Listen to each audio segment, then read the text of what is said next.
सक्खर में हुकूमती अहकामात की खिलाफ वर्जी पर इंतजामिया का एक्शन। 3 शादी हाल्स और एक बेकरी सील कर दी।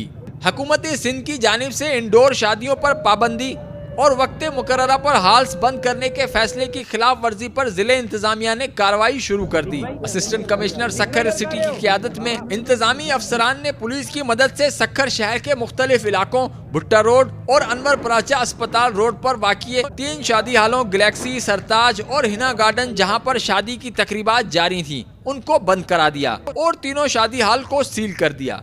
इंतजामी अफसरान ने कुंस रोड पर वाक़िए किरण बेकरी को भी मुकर्ररा वक्त गुजर जाने और SOPs की खिलाफ वर्जी पर सील कर दिया है। दी मिरर TV, पाकिस्तान।